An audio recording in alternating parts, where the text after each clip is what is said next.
Alright, let's go into this weekend's new releases, which there are three of, as far as what we have here.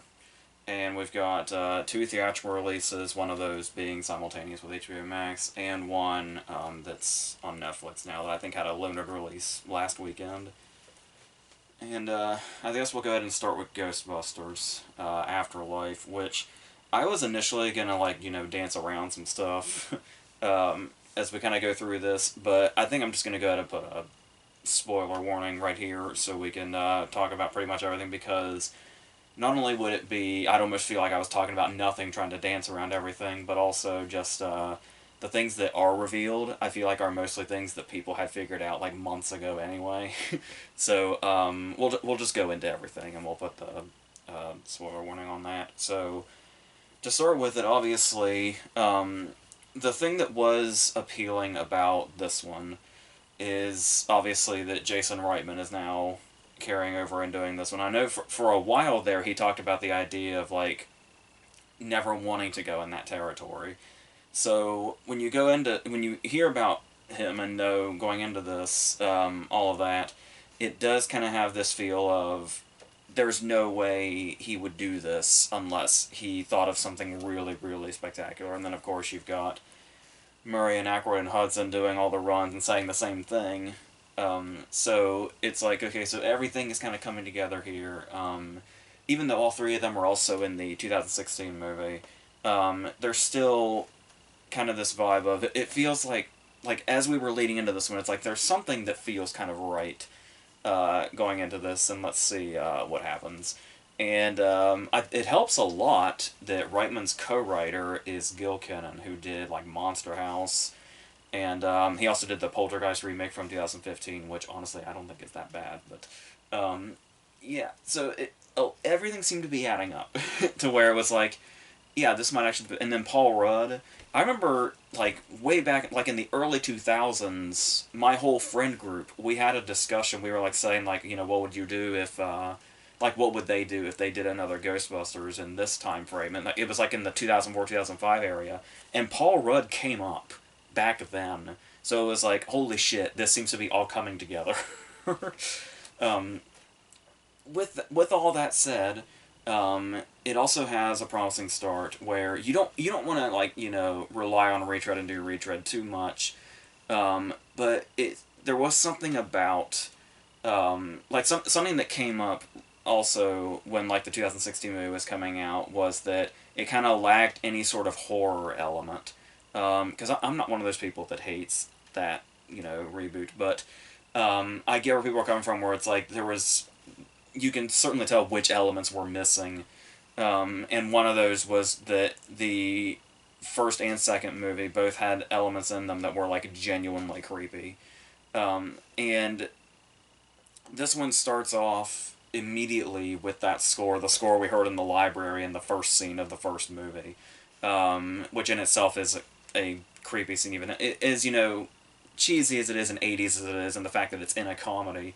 There's still something kind of effective in there, and starting with that kind of helped a lot. And then we get this sort of action opening that's is when you look at this opening scene and when you look at the direction they go, this is where you can kind of sense that something, as far as like, oh, everything seems to be adding up in the right direction. There's another trend that's going on currently, that we might be falling into. So when you go into this and you think all that stuff's adding up, and it's like, we're going to get another movie that's basically as if Ivan Reitman had made a third movie right after the second one. But obviously, a trend we're seeing now is this whole sort of 80s vibe thing with kids that was like, it was Super 8, and then it was Stranger Things, and then it was the new It movies, even though the It story goes back to the mid 80s. It's. And that's like immediately in this. Like, there aren't even kids in this opening scene, but you already immediately kind of get like the Super 8 vibe. And that seems to be where it sticks itself mostly throughout the movie, even more than, the other two Ghostbusters movies. So that in itself kind of felt like a retread that wasn't even a retread of its own territory, but that comes also. and then it goes from there. And we do meet our children characters. I just mentioned Stranger Things and it, so yes, naturally Finn Wolfhard's in this too. So there's that. And there's also McKenna Grace, who I didn't recognize. Like, I knew she was supposed to be in it, but obviously I don't watch, like, promotional stuff or anything, so it was probably a good 10 minutes after she'd been introduced that it occurred to me that that was her. So that's impressive. And she really does become this character really well. So I guess this is one of the first spoilery things that can be brought up, which, once again, didn't really know it was a spoiler until the movie portrayed it as such. So, I was thinking that we've known for quite a bit of time now. Like I said, I'm somebody that didn't even watch promotional stuff, but I feel like we've known for a while now that these kids are related to Spengler. And specifically, they're his grandkids. But the movie really builds this up. Carrie Coon is their mom, and our Annie Potts cameo comes through the door, and they start talking to her, and then Carrie Coon says, "We're the," and she's getting ready to say the family name, and then she changes what she says. And it's like, well, that's, okay. I feel like I know who you are, but okay. And then they do that, like, I tease it a few times, but it's like, I feel like we all know. And if anything, just, it's very clear. Like, the whole reason McKenna Grace is unrecognizable at first is because it's clear they're trying to make her look like somebody. So, I don't know why that was hidden so much in the movie itself. Because when it's revealed, there's this sense of, like, well, yeah, but, like, it's so nonchalant as well. So I don't know.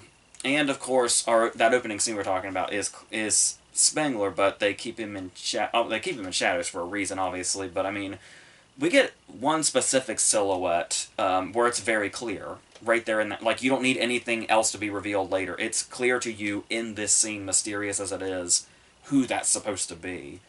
But it's almost like they really thought they were hiding something by the way they reveal things. But like I said, just watching it, I assumed we were supposed to already know that, but apparently not.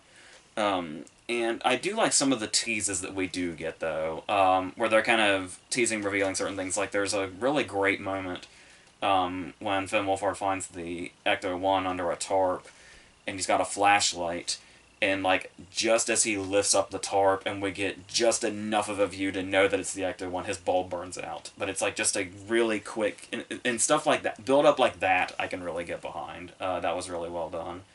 I actually didn't understand why they held off on the Spengler reveal for so long, because it was so obvious to everybody. But, yeah, and then there's another kid that's I guess would be the Ray of the group, is introduced, who is Podcast. His name is Podcast because he has a podcast, and that's pretty much his joke throughout. That does have a very, like, the whole podcast joke wasn't really working that much, but then there's one final payoff at the very end that is very funny, especially when you consider him to be the Ray character of the group. But they do also have, there is another character here, because it's like, okay, we have 3 in this group of new kids, but clearly there's a Winston who kind of comes in a little later. And honestly, I kind of just wasn't thinking about that after a while, because there just didn't seem to be a 4th person. So it's just like, okay, these 3, and then we'll go with that. There is a character that's been in the movie throughout, the love interest to Finn Wolfhard, I guess you could call her, even though even that feels like kind of a stretch. And once it's revealed that she's going to be the 4th one, it seems, it feels very abrupt and extremely tacked on, and, like, they were not leading to that in any way whatsoever. It just kind of happens that way at, like, the end, right when we need a 4th person. But as far as it having the Super 8 feel, there is, like, that whole middle portion where we get, like, action scenes and stuff like that, and those do kind of have a good feel to them. I actually remember that kind of being the up point in the 2016 movie also, is when they were actually doing the actual ghost busting, is when it really started to stand out in a way. But still, the whole, and I get that we're in that territory now where it's whether the fan service works or not, and there has been some extremely shameless fan service in the past that has completely worked on me. And obviously, the first two movies are something that I've known for pretty much my entire life, but a lot of it here just felt really just kind of lazy and easy. And another thing that was kind of sticking out to me the more I thought about it was the fact that, Jason Reitman was on the set of the original movie. He was there and he saw it happen, and he's Ivan Reitman's child, and it's like, it should be completely in his blood, but at the same time, it's interesting because this kind of movie is not the kind of movies that Jason Reitman makes. So you can almost see like a thing where it's much more when it's dealing much more in the stuff with people just kind of being human characters, is where he would kind of have the upper hand than say the more actiony scenes and stuff like that, particularly when we get to the climax. So it almost kind of seems like he just sort of let Ivan take the reins again. Not just because Ivan's like a producer on it, but I mean the fact that the entire second half of the movie, when that kind of stuff is going to really be kicking into gear, how it basically just kind of turns into a remake of the first movie. It's going down to Gozer being the ghost again, and having to do the whole, Genki Rinky Master thing and stuff like that, and Carrie Coon and Paul Rudd being in place of Sigourney Weaver and Rick Moranis, and it just kind of hits all those same beats again. And just kind of does its thing. I was really liking some of the use of practical effects, like the dogs and stuff like that.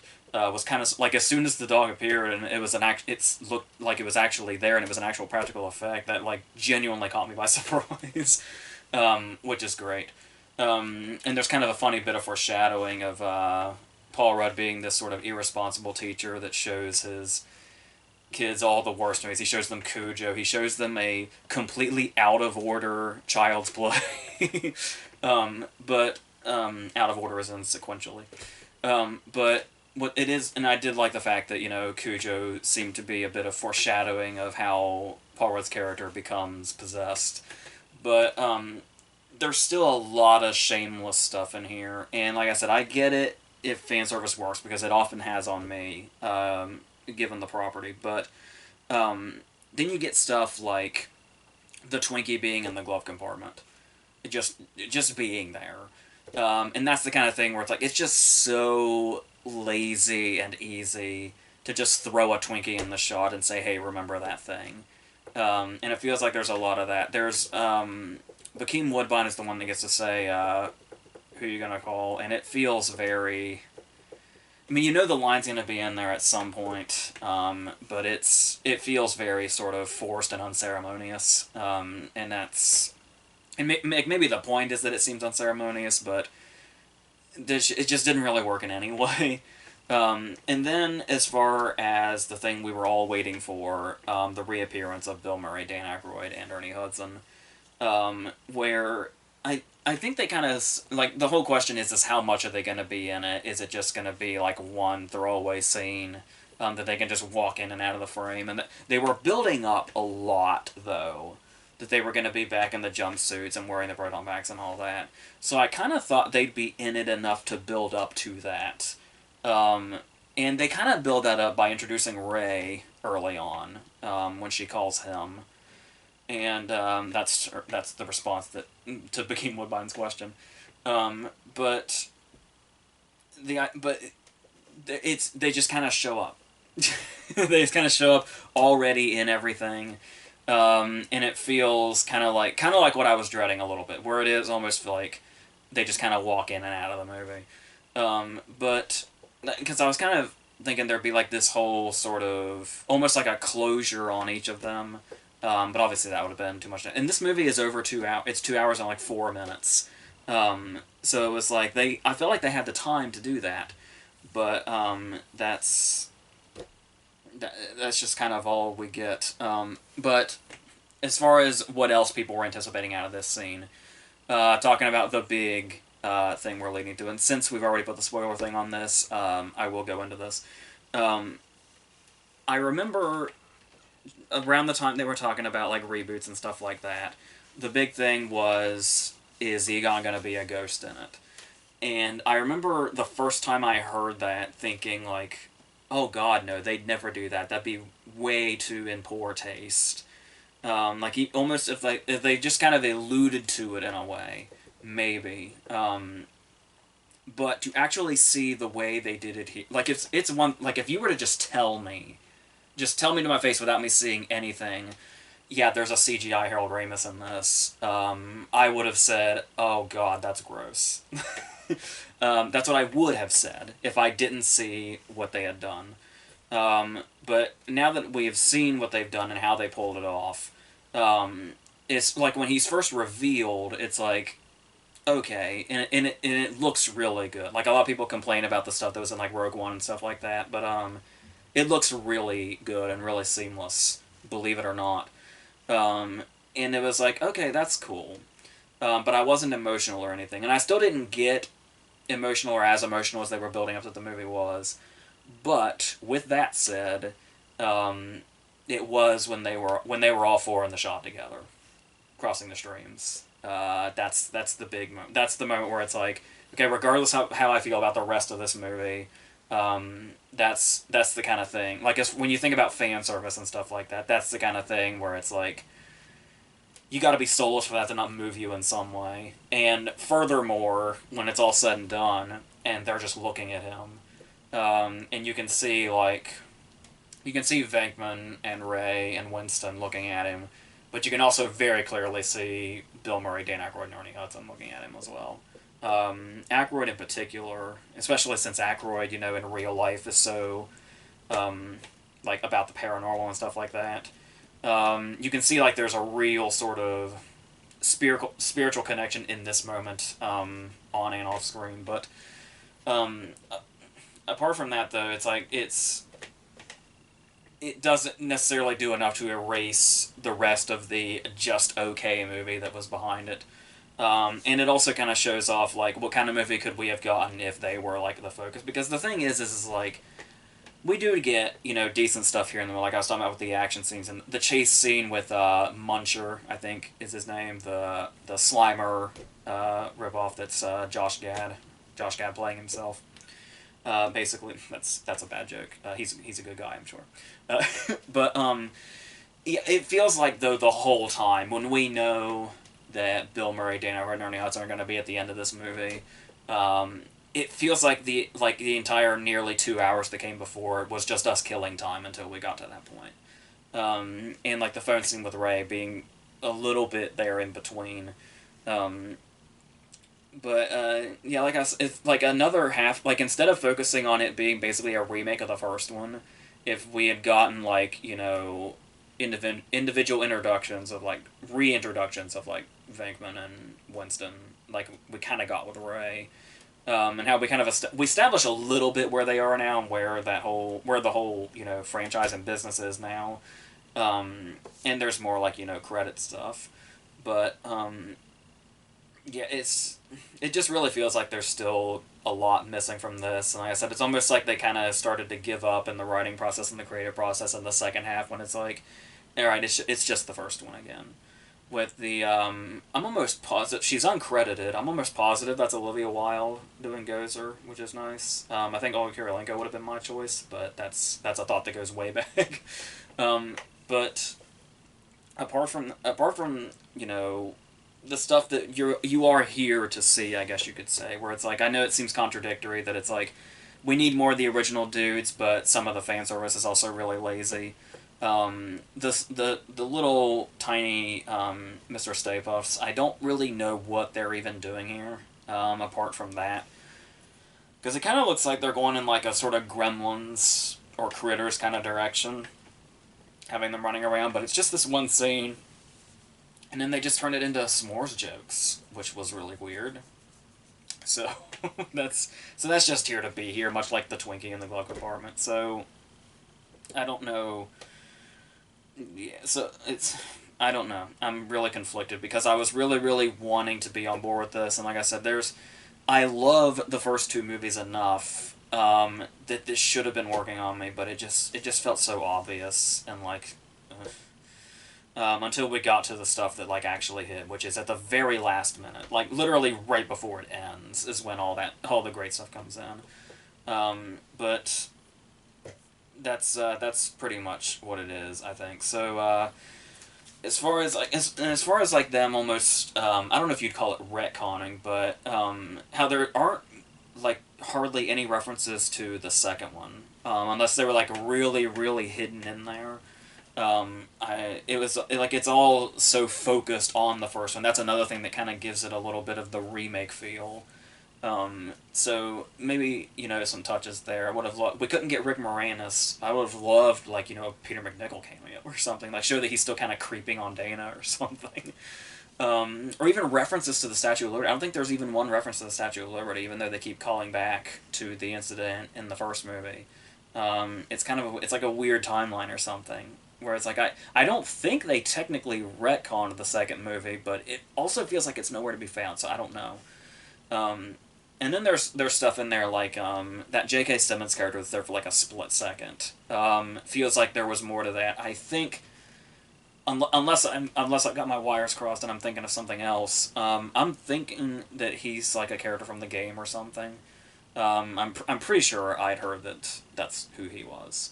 But yeah, I don't know if that fills in any holes there, but that also seemed like something that was supposed to be really crucial and is there for just like a split second, so I don't know. It started to feel real. They were throwing a lot at us there at the end, and it started to feel really jumbled, while at the same time making you constantly say, I saw this movie already. So, yeah, so I can really see fans taking to it, but I don't know if there's also going to be fans like me that could have probably used a little bit more of it going in its own direction.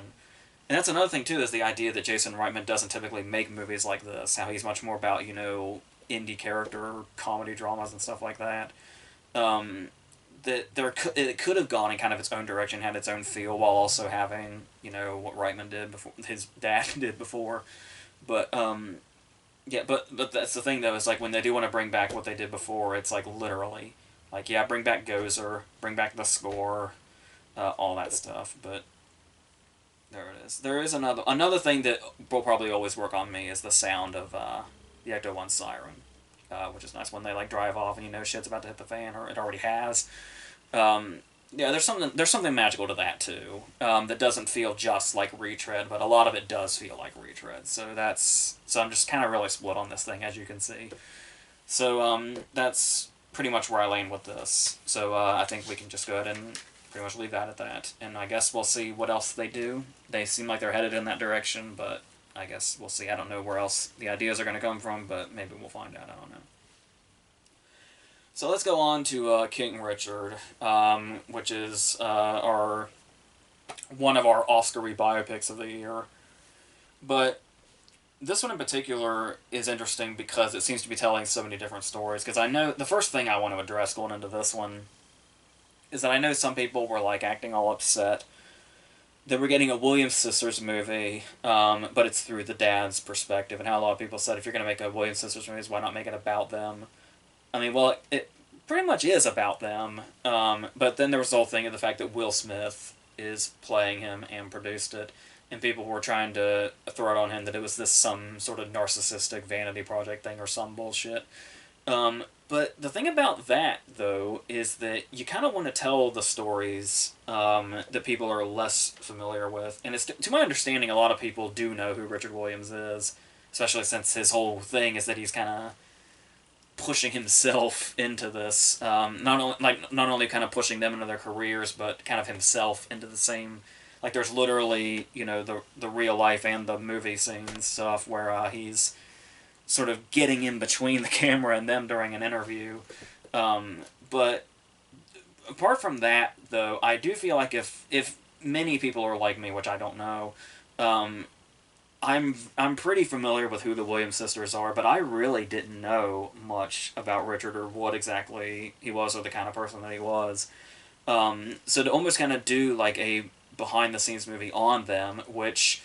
by looking at the way things play out, would naturally come from his perspective. I don't really see any of the Will Smith doing narcissism vanity projects or something in this. Like, I don't know where that's coming from, unless because I don't know, but. So I don't have any problem with that sort of outlook, and like it's not even really much about Richard all the time either. It's really like the whole family kind of like there's the other kids that are just kind of in the background. But as far as him and his wife and both sisters kind of having the different directions they're coming from in this, how the one is much more in the spotlight and one's kind of in the shadow. Yeah, there is a movie in there also, but it's also a movie that we've kind of seen probably. Like I said, and these are characters where we know where they end up. And it's like to see this from the perspective of a character that was always, for the most part, behind the scenes when he wasn't kind of pushing his way in.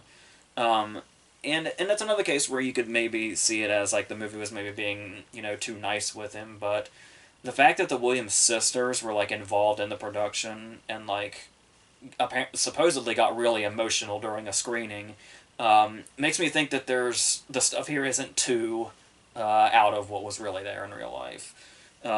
So that's the kind of thing. And I also think people get a little too worked up about, things being 150% accurate in movies like this, because obviously Hollywood's going to do a little tinkering no matter what to make a movie out of it. So that's not the kind of thing I get too bent out of shape about anyway. So, but you want to talk about, the character, or the actor kind of becoming the character. And I know a lot of people have a trouble seeing Will Smith as anybody but Will Smith.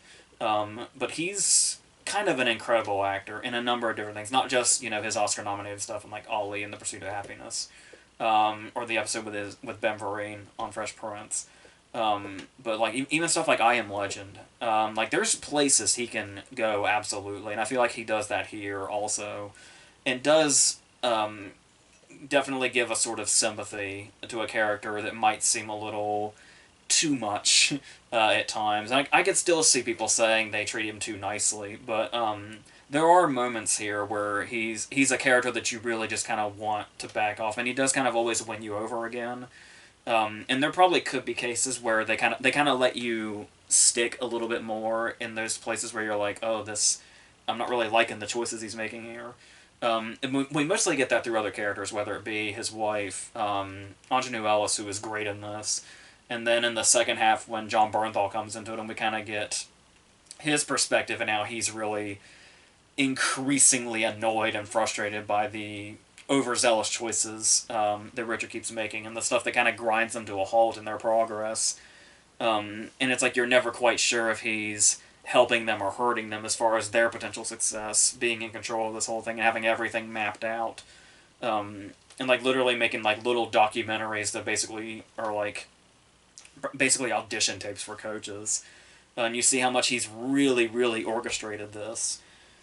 But if it is as accurate of a representation of real life as the supposed reaction of the Williams sisters would have you believe, they never seem miserable during this time. It always seems like they are always ready to go with the way he wants to train, like whether it be in the rain or whatever. There's the whole storyline going on with the nosy neighbor across the street, who thinks he's working them way too hard to the point that it's almost child abuse.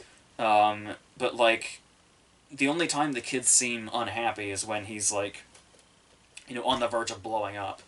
Where there's this scene where he sits them down and makes them watch Cinderella as a lesson. Like it's like, oh great, it's family time, this is nice. And they're all smiling and everybody's happy. And then when the movie's over, he turns it into like a school lesson. And then that's when they kind of feel like it's like there's a certain sort of unhappiness there, and like maybe he's going, a bit too far in this whole thing, like to the point of obsession, to where it's all consuming to him when it should be, the focus should be them and how they feel with it. But at the same time, he's like constantly on the sidelines saying, have fun with it. And every time they're playing tennis, they never look miserable. There is the one time when there's an interaction with like another player and their parents, where Venus kind of looks a bit like she's in the middle of something she shouldn't be. But apart from that, like I said, it's pretty much almost all happiness when they're like on the court, which is great. Until we get to like our climax, and things are like the tension is much more heightened because the stakes are much higher, especially when like $1 million deals are now coming into it. But it feels like a good progression for the most part. And I think something else they do really well that might seem out of place at first is the opening maybe 20 minutes or so of this might feel tonally out of place to the rest of the movie, but what I really like about it is it involves the oldest daughter and these like shady dudes that like hang around the park and stuff like that and are like trying to they seem one guy in particular seems really predatory towards her, and he's also kind of got like this gang member vibe where he's got a gun and he talks about how he was basically raised in like this really dark way and like knows who can supposedly shoot people like nothing, and pulls a gun on Richard, and there are multiple altercations here, both of which involved Richard getting the shit beat out of him, and then this escalates into a scene that's very well done. But the thing about it is, we're only 20 minutes into the movie, so we're like barely into the tennis thing. So this is kind of what the beginning of the movie is these alterations with this other character. And it's to this point to where you get so infuriated by this character and seeing Richard get beat down multiple times that it gets to a point that there's going to be a final confrontation, and in your mind you're thinking like, okay, I want to see Richard go like John Wick on this dude. And you're building up for that, but then it's like, especially once you see the outcome of this situation, you're reminded it's like, oh yeah, I forgot. This is like a real story. This is like real life. And I feel like that sort of sets the tone of this is reality, and kind of takes away a little bit of that feeling of you're just watching another biopic and you're just watching a movie rather than somebody's real life. So that kind of establishing that sort of reality right at the start, and to show where like the Williams sisters are coming from versus where they end up and the vast difference there. So I really liked that sort of opening 20 minutes there. They kind of established the world that we were starting in, that would go throughout, and then like I said, to see the difference as we go more and more forward. So yeah, it has a really great start, and then pretty much from then on, when that is resolved, it's a sports movie, basically a tennis movie, and a family drama. And for a while there, it kind of felt like this was going to be like the Ford versus Ferrari of this year, as far as like, not just because the John Bernthal connection, but actually he's not even really in this first half. So yeah, it's mostly Tony Goldwyn, and these scenes with them, and the way like they've done everything they can to get Tony Goldwyn to teach Venus. And now this eventually becomes like, it's almost like a rivalry between him and Richard of who the actual coach is and whose methods are working better and stuff like that. And that kind of dynamic is really great to see also. And it doesn't take the focus away from Venus too much from it. Like, it all feels like we're getting a whole picture here. And then you've also got the stuff with his wife, where we do have, like, I think what makes this so great with her specifically and her performance, Ellis's performance, is that we see Richard as like the hardworking one, the one that might be working them a little too much, and it seems like he's the one that's kind of overbearing. But then whenever Richard is at home, and we see him with her, then it's like you can feel the dynamic kind of switch, and it's like you get the feeling even with the much smaller screen time that she has, that she kind of feels like the powerful figure at the head of the family, and it's like there's always one person that has the person they answer to, and like she's kind of at the top of that totem pole. And we get some great scenes with her, like when the scenes where she's just coaching Venus, which are basically in montage form, or not Venus, Serena. Because while Richard's busy with Venus, it was her kind of working with Serena. And so kind of having that going back and forth. And even though those scenes are just kind of in montage form, there's still something there. And then we get the scenes when she's the one that has to take Richard down a little bit when he's getting to be a little too much. There's one great scene where he's like practically abandoning them at the store, and she's the one that has to kind of rise and make sure that it's like you get the lesson he's trying to teach, but it's the methods that are often miscalculated, and so she's the one that's kind of there to set everything straight again. And then at one point she has to be the one that goes and deals with that nosy neighbor. I was almost getting the vibe of the scene in Goodfellas when Henry has to cross the street to the other guy. Nobody got beat up in this scene or anything, but just the way she just delivers a couple of lines, and that's all. It's a very short scene, but it's like almost the same impact as that Goodfellas scene. Like that's how good she is and how powerful she is in just a little bit of moments, which is great. So if she's like in the awards running, I really hope she is. Um, and so going like I said, going into this other stuff, there is a lot of humor also that feels nicely balanced. Like the people in the theater with me were getting some big laughs out of it, and it was great. But it was also the case of there isn't too much of that, because I know that's another concern people have going into a Will Smith movie. It's like how much of Will Smith's comedy style is going to be in it. But not really. There's like a couple of lines, deliveries that are a little Will Smithy, but for the most part, they're really earned in these really great moments, and there's not too many of them. And like even the rivalry with Tony Goldwyn, where there's this kind of perfect mixture of the tension because you're not sure if one of them is about to blow up at the other, but there's also something comedic about the way they're just like bickering with each other also, which is great. And then, yeah, eventually the Tony Goldwyn spot is taken by Jon Bernthal, who kind of becomes the guy that sticks with them. And this is the point in time where I love Jon Bernthal, and this has nothing to do with him, even though he's kind of the transition point here. The second half of the movie I wasn't as crazy about. I feel like we had because the movie's long. I think it's like 220 or 225. And the way it's flowing is great for a while, but then there's a point in time when they go from Compton to Florida, and once they get to Florida is where it kind of feels like the flow kind of slows down a little bit and kind of grinds to a halt, and it's because their progress kind of grinds to a halt, because Richard says, alright, no more matches until they do all this other stuff, and then we kind of get stuck in there for a while.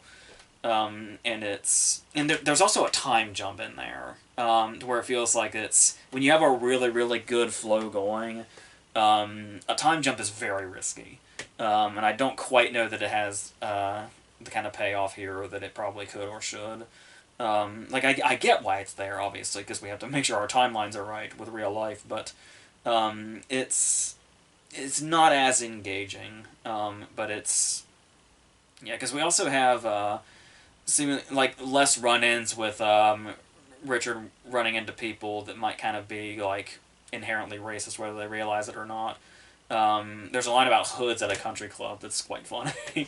So a lot of what was making the first half really work, we got a lot less of it, but at the same time we're also getting Richard kind of starting to get into that place where it was getting to be much more about him, and how he was putting much more himself in the spotlight, and kind of his needs were coming first, and Venus and Serena were almost kind of in his rearview mirror at this point as far as getting to success. And it's, even if it might be more accurate to the person, he was a much less interesting character, I thought. And it's conflicting to say, because it's like, well, yeah, if that's the way he was, that's the way he was, but as far as like being an engaging movie, and this is where it's like, liberties start happening. But it's, yeah, but there is eventually that point, where we kind of, like, it's interesting how during the climax, how much, like, it feels like we're seeing everybody all at once, like the whole family, and we're cutting back and forth, but it does also feel like Richard is kind of in the background, a little bit, which is great, because this is when, especially Venus, like, really comes forward, and then the climax is hers, basically, and it's like, all Richard's like standing outside with the security guard, and so that's all he really gets as far as, because there is a running thing that he has trouble watching the matches as they happen, so it's able to kind of put the focus back on Venus at that particular time, but, yeah, so it had, like I said, it had a really great flow, and I probably would have felt about it the way I did feel about Ford versus Ferrari, where it's like, it might seem like, your standard sports movie. It might have maybe some, I took tennis lessons for like 3 years when I was younger, so no terminology was lost on me or anything, but still the way it was able to be like this accessible story that felt like it was telling multiple stories about different people, the way Ford versus Ferrari did, and how it had this very, like, this and Ford vs. Ferrari are the same length, and Ford vs. Ferrari feels like it's half the length. And like I said, I think that's the direction this one was going, but then once we get that time jump and we get into Florida, it feels like it kind of stops a little bit. But the performances are really, really what keeps it alive and keeps it really strong. with, like I said, Ellis especially, and the two girls playing Venus and Serena, and of course, Will Smith is head of this, where he can kind of make you forget that he's Will Smith, and he's this character that you feel like you should have conflicting feelings about, but for the most part, you like him and want to root for him, until he's kind of getting past that line of, all right, dude, you need to settle the fuck down and like look at yourself and look at everything around you as well. And like I said, interestingly enough, that's where it kind of becomes less interesting and the character becomes less interesting. But Will Smith's performance itself is always here and present. So yeah, I do think this is very good, especially for a biopic and that kind of story that we feel like we've seen before. But like I said, it's the way they tell the story and the way they bring the whole family into it and make them prominent in their own ways. Is the way to kind of step over those cliches and be able to do them and somehow make them fresh and actually have some tension again. Like even if you know or don't know how the final match plays out, it's still well done enough that the tension is there where you, and it's also that case where you kind of have this feeling that you know the direction that it's going, but you're still kind of like you're left in suspense watching this play out. So yeah, so like I said, as far as biopics go, as far as like performance pieces go, a lot of it's right here, but I do wish it had a bit of a better flow in that second half, like it did in the first. But it's still quite good and certainly recommendable. So yeah, and then surely when awards time comes around, we'll be talking about it again. So yeah, and speaking of that, hopeful award contenders, we have Tick Tick Boom, which is a musical about Jonathan Larson based on his one-man show. But directed by Lin-Manuel Miranda, and that pretty much. This is another one of those ones where like everything adds up. Like everything that it needs to be here to make this work was here, but this time we actually have a very good payoff. Like we immediately start with the words like everything in this story is true except whatever Jonathan made up. And we were just talking about Will Smith. To talk about Andrew Garfield here. Andrew Garfield always looks like Andrew Garfield and sounds like Andrew Garfield. Yet somehow he has this talent repeatedly to make me forget that he's Andrew Garfield. It's really weird. And he really does it here too. The way he embodies Jonathan Larson pretty much immediately is kind of eerie.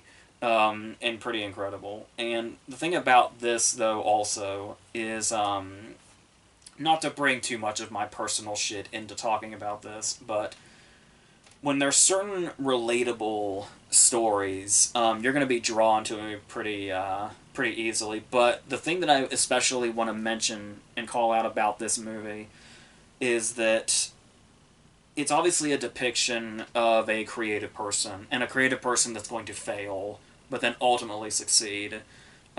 Sadly, whether or not he was alive to see it, still absolutely succeeded.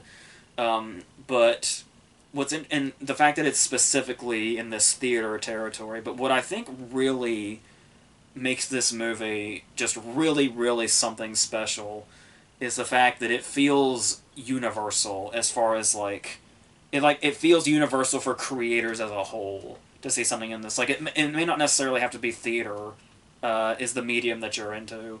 Like everything about just creating in general will ring true in this movie. There is a whole thing here about the fact that he's about to turn 30 and he wants to do something great before he turns 30. Something that we also just saw in Bo Burnham's thing, Inside.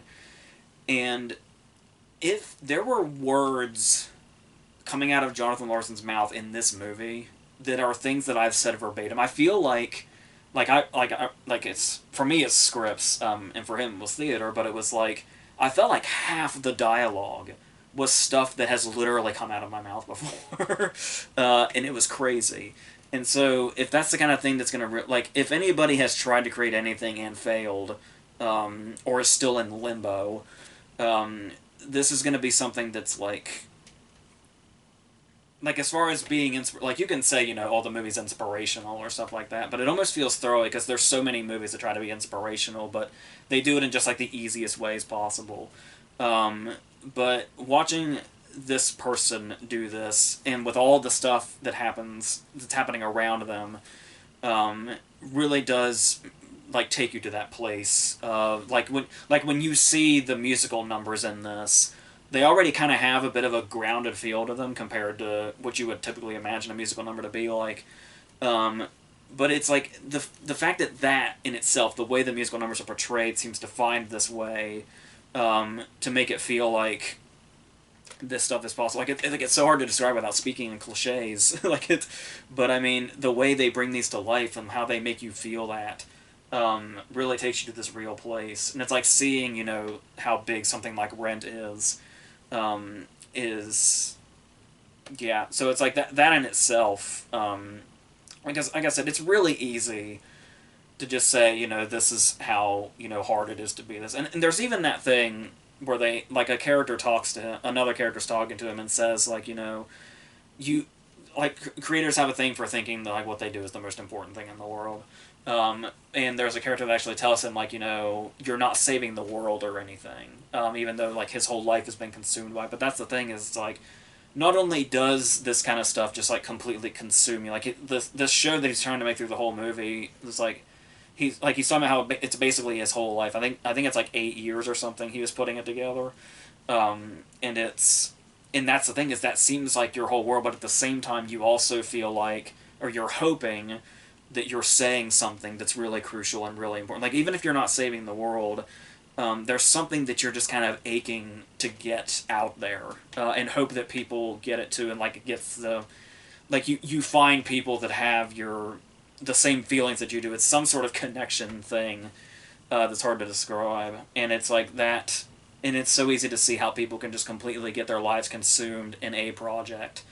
And then to see that project, like you always get so far with it, but then there's just something to hold you back. And then there's a line at some point where he's talking about how it's like, you know, like you do this and it's like your whole life's work, and then just like nobody's, like, you're just literally playing to no audience at all.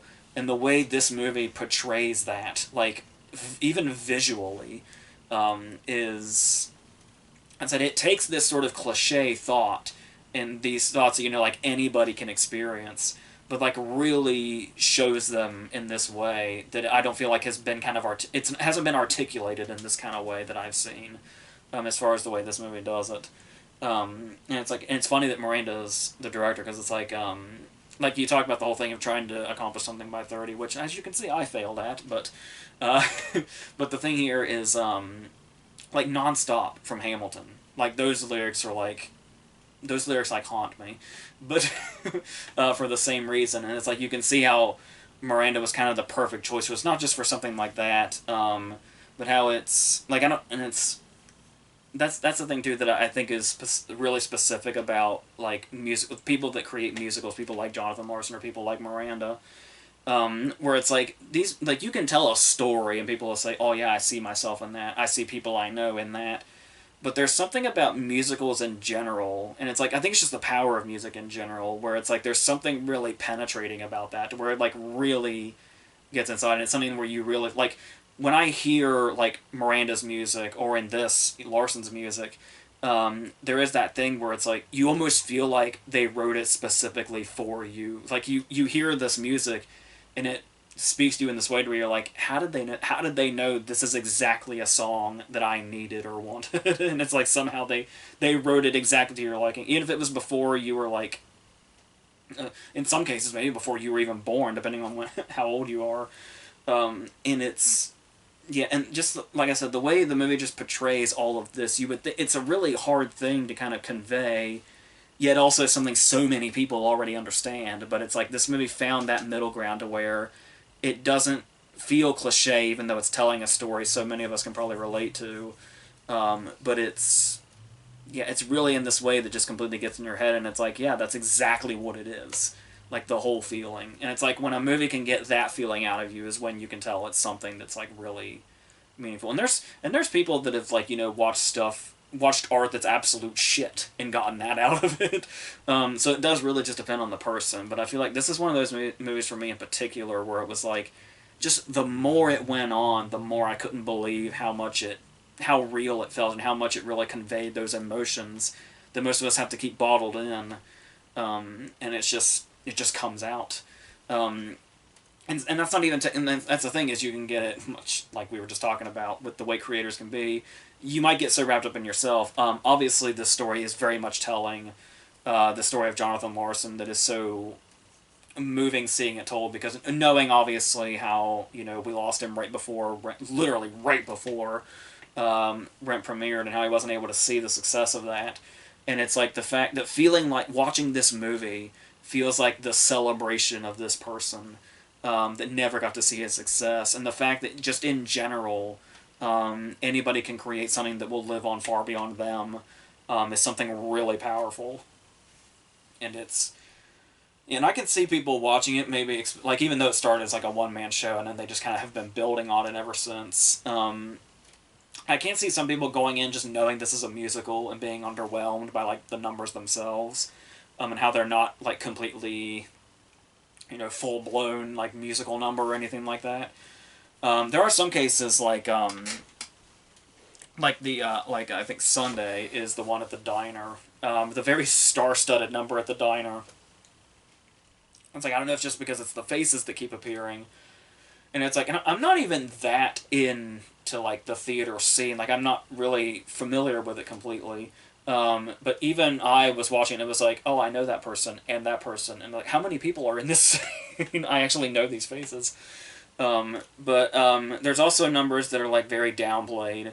And then there's stuff like the scene where he's fighting with his girlfriend, and this is cutting back and forth between another musical number that's much more upbeat, but has the underlying nature of what this fight is.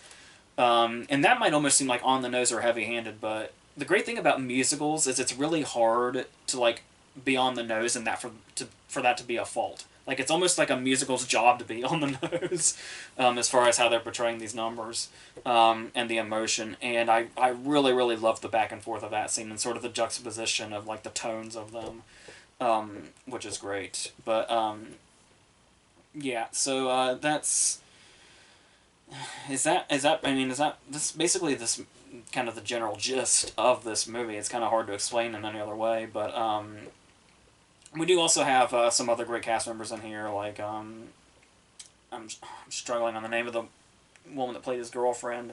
There's her, there's Vanessa Hudgens, there's Bradley Whitford is playing Stephen Sondheim in a very small role, but absolutely effective every time he needs to be on screen, because it's like, just like, he doesn't even need lines, just his, whenever he just kind of enters a scene, you can feel like the air in the room change, and how like every creator kind of has that one person. And it's like that this person was so like prominent in his actual life and played this big of a part in it. Is something that's really moving. There's that great scene with Richard Kind the first time both of them were introduced. And it's like, yeah, just kind of see him have to go through like all the different steps, and it's like these areas where he may be playing to no crowd at all or a small crowd, and then even if it seems like success is right on the brink, then you just get knocked down to the next thing. And then you just kind of have to keep doing it. And then this whole idea where the way they incorporate Rent into this, where it's like, it could have been, a movie about him creating Rent, or it could have been, something that went into his death and made that a whole thing. But no, it's pretty much all about, like, the seeds are planted. It's like, so technically it's about Rent without being about Rent, if that makes sense. And like I said, telling the story that this, show was already telling anyway. But like, as far as it being almost biopic-like, like the fact that it just feels like a specific section of his life rather than, the whole thing, I think is something else that really, something that more biopics should do. Just like, you don't have to do birth to death. You can just pick a portion, the most important portion, and then take it from there. And then you could tell, like, everything about this person and what they stood for, with just this particular portion. And tell a really great story. So, one that he had already told himself anyway. But adapting it to the screen, which seems like it would have been difficult. Like, it's easy to see why it would take this long for this to have like a movie. But it's yeah, it's here, and it was very successul. So Lin-Manuel Miranda continues to just be practically inhuman as far as what he's able to do, and then of course, obviously, the star of this movie being Jonathan Larson, by way of Andrew Garfield's performance, which, like I said, is like the way you just kind of forget that you're watching an actor is something that Andrew Garfield has practically mastered at this point. And like I said, for somebody that's so recognizable, it's so weird how he's able to do that, but it just happens every time. So that's pretty much what I can say about this, I think. So I think that's going to be it for these three. And then we're going to get a whole... I mean, I still got a few things left over that I didn't do in October I've got to do, but there's so many new releases. So we're just going to... we're going to go through this wall of new releases for a while, probably all the way up to House of Gucci. And then I will try to get back to that stuff. Like, we'll finish out Tremors, and we'll talk about the Predator franchise and do stuff like that. And then we'll see what happens in December. I think the awards video is going to be sometime after Thanksgiving in those few days, but we'll figure that out when the time comes. So until that, I think that's going to be it for this.